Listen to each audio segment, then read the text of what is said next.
This is Sheena. She owns a company called Pi Development Incorporated and wants to build an apartment building on land that she owns. She's hired a planning consultant and they're talking with the city about what it takes to get a project like this off the ground.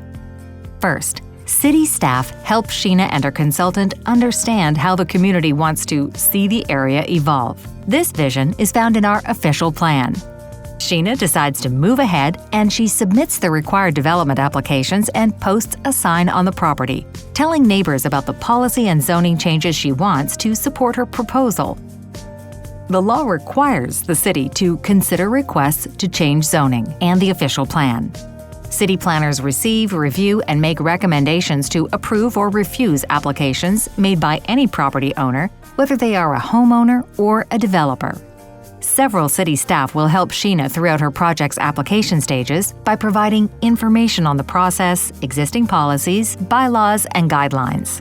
For example, the city engineers evaluate the services for the building. Are there sewer, water, and gas utilities available nearby? Environmental planners look at the impact of development on nearby waterways, threatened or endangered species nearby, as well as to the urban forest. Transportation planners look at how Sheena's building will support active transportation, as well as traffic considerations on and near the development. External agencies like the Grand River Conservation Authority also provide input if the proposal is near a floodplain or significant wetland. The city's planners design for long-term public interest by striving to achieve the city's vision, but they also must balance this with more immediate concerns and ultimately make a recommendation that represents good planning by effectively managing the numerous and rapid changes facing the community. City staff aren't just working with Sheena and her consultant, though. They're also engaging with the public from the time the development application is submitted until the recommendation report is presented to City Council for consideration. Fatima lives next to the proposed development.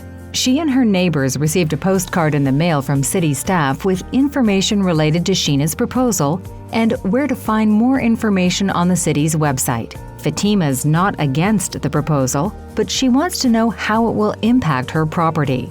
She attended a neighborhood meeting where she met with staff and neighbors and shared her thoughts. City staff answered her phone calls and emails, and she's talked to her ward counselor. As they work with Sheena and with Fatima and her neighbors, city staff try their best to resolve planning-related concerns before any recommendation goes to City Council for a decision. The city planners aim to maintain and enhance existing neighborhoods while balancing the overarching vision for a healthy, complete city for future generations. Sometimes council's decision is appealed, and in these cases, decisions are made outside of the municipality at a planning tribunal. Residents must be engaged in the process before the appeal in order to be involved in the tribunal.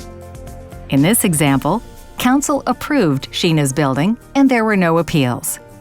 Sheena's new building is now under construction and will contribute to a stronger community by providing new housing and welcoming new neighbors, which in turn attracts investment and people who want to live, work, and play in Kitchener.